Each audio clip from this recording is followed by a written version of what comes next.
imagine anyone saying mean things about you like that. That really was something else.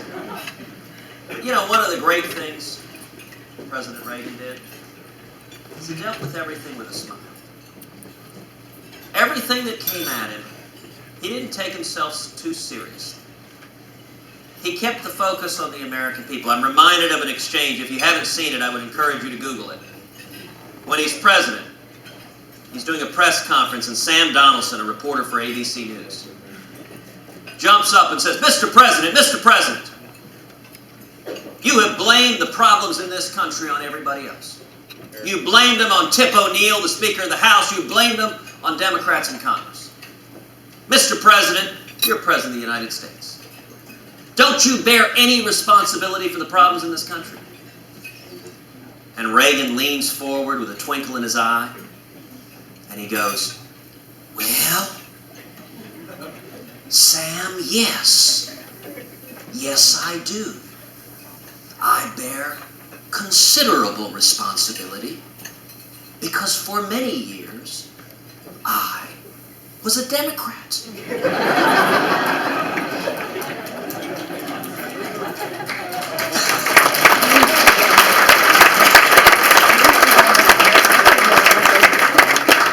Even Sam Donaldson can't help but cracking up. It's a great, you can Google it, you can watch the video, and it ends with Donaldson doubled over laughing is the end of the clip. But it's important to speak the truth and have fun with it. How many of you have ever seen the TV show True Blood? All right, a few of you are admitting it. The rest of you are pretending you haven't. All right, so for True Blood, for anyone over 40 in the room, True Blood is a show on HBO about vampires. And last season, I rather unexpectedly had a cameo in True Blood. They have an episode where the vampires go to a Ted Cruz fundraiser. And they end up killing just about everybody. And so we decide, all right, we're going to have some fun with this. So we put up a post on Facebook. And we say, you know, if I were to sit down and try to make a list of every place I never thought my name would appear, HBO's vampire show True Blood would be really near the top of that list. And I went on to say, you know, I'm very, very sorry to have apparently lost the vampire vote. But I am amused and somewhat astonished that HBO seems to be suggesting that extreme leftists are blood-sucking fiends. So people laughed, they enjoyed it, but the very best comment came from someone commenting on Facebook, and he commented, he said, "Ted, sorry to tell you, you never had the vampire vote. Because vampires are dead. And everyone knows the dead vote 100% Democrat."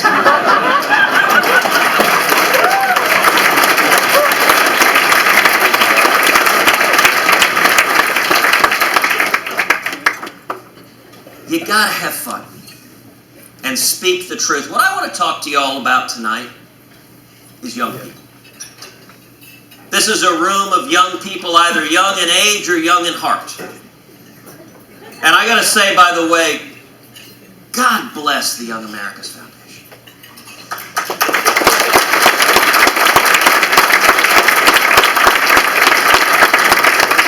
As Andrew mentioned, when Heidi and I got married, Heidi's a native Californian, we got married in California. The day before our wedding, we took the whole wedding party for a picnic at the Reagan Ranch, which was so amazingly cool. For the entire wedding party, it was the coolest part of the weekend. I'd be in real trouble if I admitted that myself. But it was, I remember standing at the dining room table behind the chair President Reagan used to sit in. I wouldn't sit in that chair, but just standing there looking out the window at Lake Lucky and just absorbing the strength and clarity and leadership of that.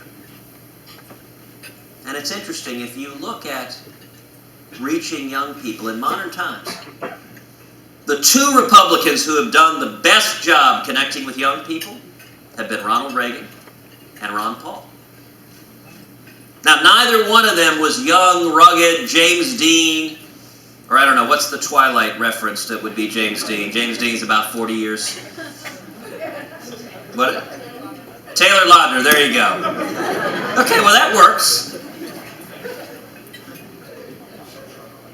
But what did they both have? Principle. A clear, optimistic vision that inspires young people. This is my world.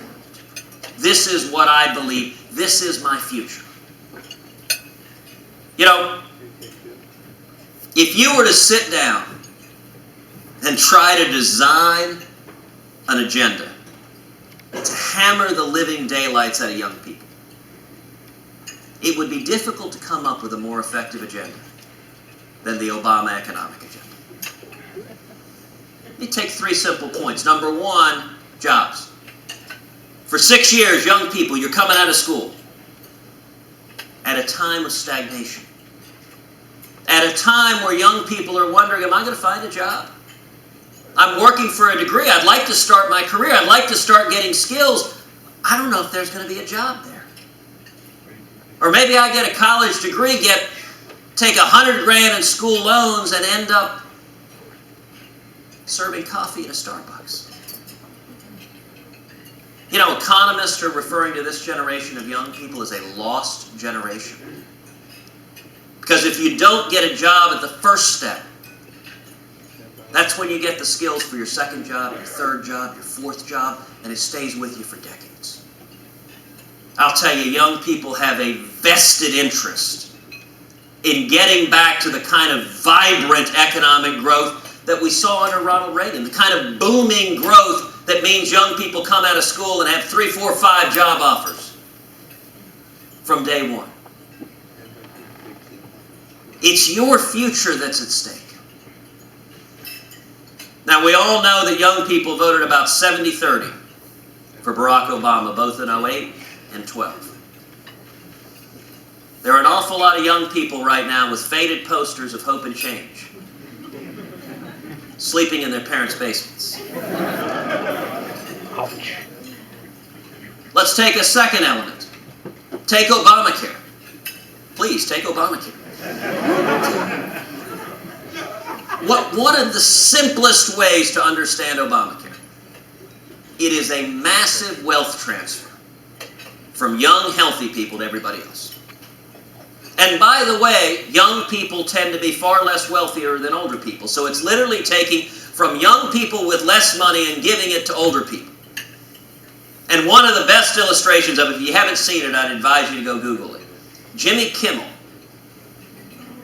did a fake ad. And it was an older couple, one with a sweater around his vest, and they're talking to their grandson. And they said, you know, I've got rheumatoid arthritis. And Ed here, well, he's got a lot of health issues. He's got heart problems. And they're expensive. But we're not paying for them. You are. Why is that? Because you don't vote. And we do. Ta-ta, off to the golf course now. Bye-bye. You watch the commercial, it does a better job of communicating it than anything I could say. Because that quite literally is what happened. And then number 3, the national debt.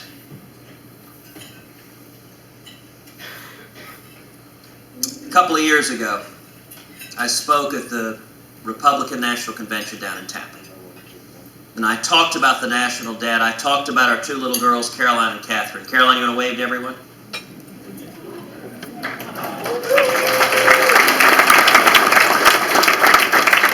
And Catherine is hidden under the table, or oh, she's run off somewhere. So I'm not sure. Anyway, when I got back to the hotel room, Heidi and I both got in. About 1:30 in the morning, I pulled out my iPhone, began looking at Twitter. And the comedian, Paula Poundstone, turned out she had been watching the convention that night. I guess she didn't have anything better to do. And she sent a tweet. She said, Ted Cruz just said, when his daughter was born, the national debt was $10 trillion. Now it's $16 trillion. What the heck did she do?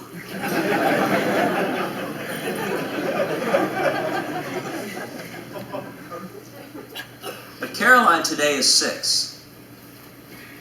Almost 7, as she just reminded me. In her life, the national debt has gone now from 10 trillion to 18 trillion.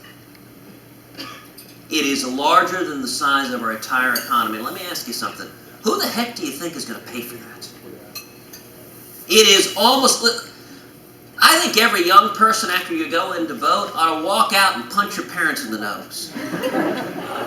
I mean, it is as if your parents went out, took a credit card in your name, said, Savannah, we're going to Vegas.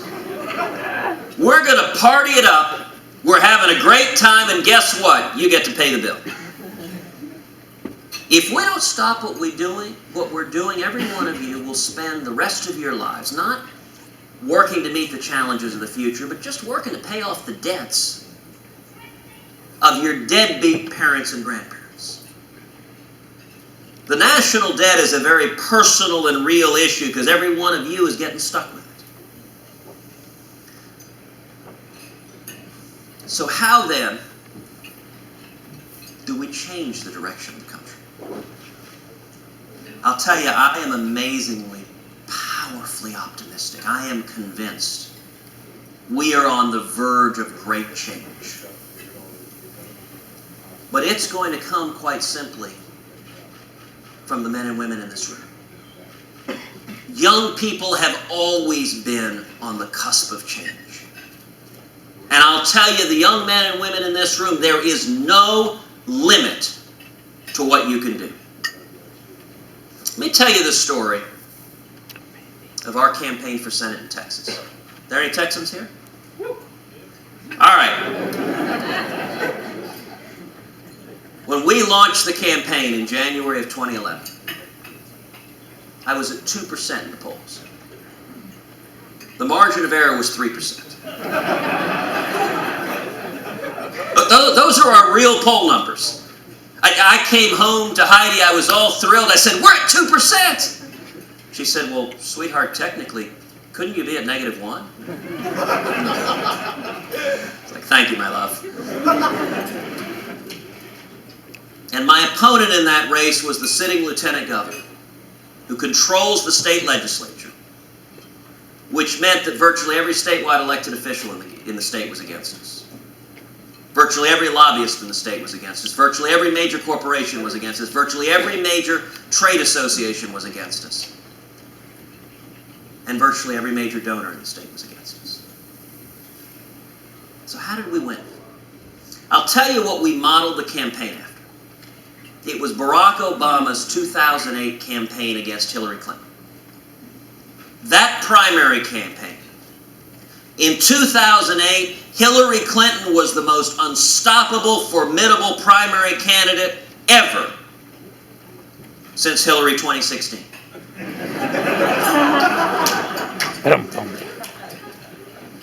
And in the Democratic Party, all the money, all the infrastructure, all the bundlers, all the power in the party was with her. And Obama ran a grassroots guerrilla campaign, encircled her. She didn't know what hit her.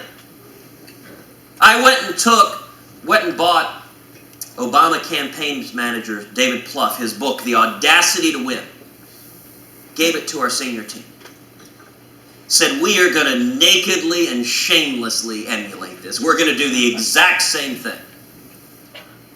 So we began building a grassroots campaign from the ground, going to IHOPs and Denny's and VFW halls, and young people were the heart of it. Now, I'll tell you one story. We were down the Rio Grande Valley, South Texas, very, very Democratic part of the state, about 80% Hispanic, not terribly wealthy. We had a rally one Saturday night. It was at a church fellowship hall. And about 300 people came out. The county Republican chairman was there, and he welcomed everyone, and he said, you know, we're really glad Ted is here. Most Republicans, when they come down to the Rio Grande Valley, they They go to the country club. They have a $1,000 a plate fundraiser and they leave. They said, Ted's different. This is not a fundraiser. Ted is here to listen to you and to have a conversation about your concerns. And I got up, I said, Javier, thank you very much for the warm welcome. Thank you so much for having me. Thank you everyone for coming. I gotta disagree with one thing Javier said.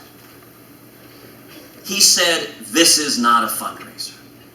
Everything we do is a fundraiser. I said, listen, if you could write a big, big check, if you could max out, God love you, we need the money. I promise you, we will put it to good use, communicating and motivating conservative grassroots to come out. But even if you can't, I said, everyone here can give $5, or $10, or 25, or 50. And I said, the power of doing so is, number one, if you give 5 or 10 or 25 bucks, you got skin in the game. Suddenly you're invested. Suddenly you're going to show up and vote. Suddenly you're going to talk to your friends. Suddenly it is your fight. We ended up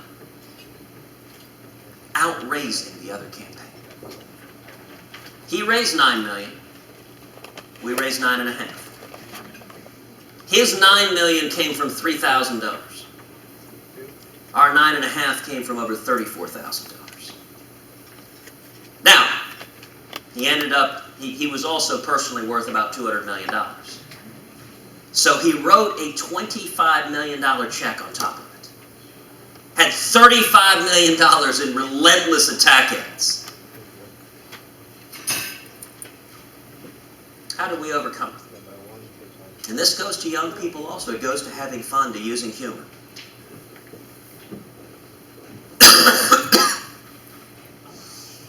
One of the things we tried to do. At the beginning, we had no resources at all, but we had people who were passionate. So we decided, there were a whole bunch of candidate forums. And my opponent, a fellow named David Dewhurst, very nice man, but he kept skipping them. He would skip every forum all over the state. We go to forum after forum after forum, he wouldn't show up. So we were looking for, all right, how can we drive this message in a way that it'll be heard when we don't have any money? So we ended up putting together this campy video online. It's animated. It begins, Texas Mysteries. This Rod Serling voice. The Chupacabra. A strange coyote-like creature that ranchers in South Texas blame for killing their livestock. In East Texas, thousands claim to have seen Bigfoot or Sasquatch. And then there is that strange political creature, David Dewhurst. Since this campaign has started, he skipped 9 campaign forums, Tea Party forums, Republican women forums. The red word skipped spins and pops onto the page. Then a picture of a schoolhouse with a Gadsden flag appears and an animated tumbleweed blows by. Hard-working Texans can't seem to find David Dewhurst. Why is it for Texans that they're more likely to see a chupacabra than their own lieutenant governor? People cracked up. They had fun. They emailed it to their friends and it went viral. That's the power of young people spreading messages. That's the power of connecting with young people. And it's what every one of you can do. What I want to say to you is don't wait until you're 30, 40, 50 years old. You can be a voice for freedom right now. You can connect with your classmates, with your friends. You can connect with others. You can use humor. You can tell stories. You can connect with them in a way that moves them. And to be honest, the young people in this room can connect with young people much better than any politician ever has a prayer of doing. About 6 months ago, I was headed out to California. And the weekend before I arrived, these posters began appearing. They were pictures of my head with a shirtless torso, ripped, covered in tattoos, a giant eagle across my chest, 2 6-shooters on my abs, Winston Churchill on my right bicep, which was nothing short of massive, a cigarette dangling from my mouth, and above the legend, blacklisted and loving it. Now, we had nothing to do with these. There's a local street artist in LA who started putting these up. But again, we decided to have some fun with it. So we put it up on Facebook, a story about it, and we said, for whatever reason, these posters have begun appearing all over Hollywood. I have to say I noticed a glaring error. I don't smoke cigarettes.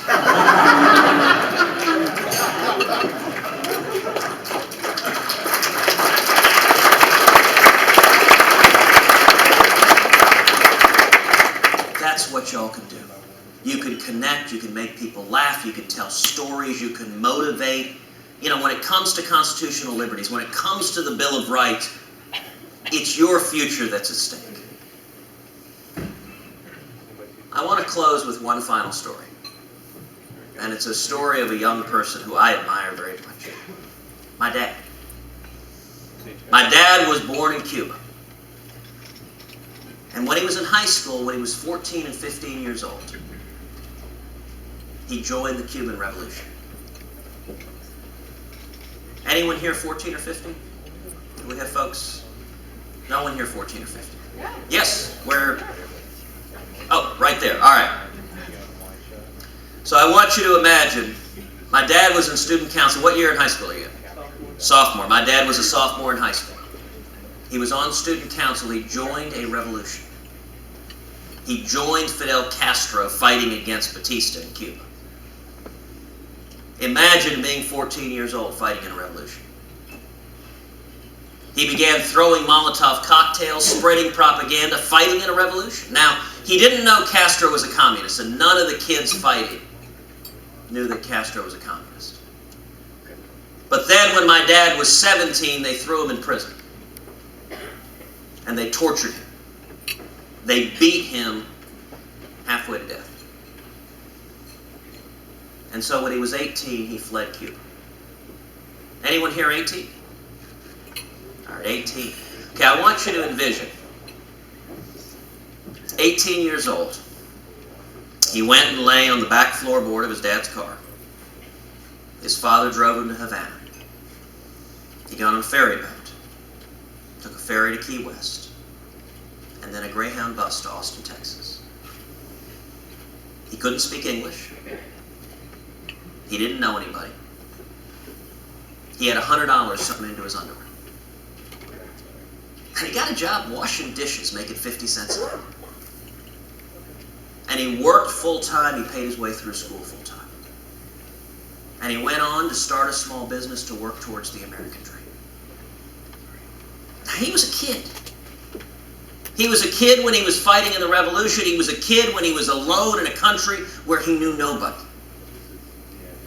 And yet that is what this country is built on. What I find most amazing about my father's story is how commonplace it is. Every single one of us in this room, we have a story just like that in our background.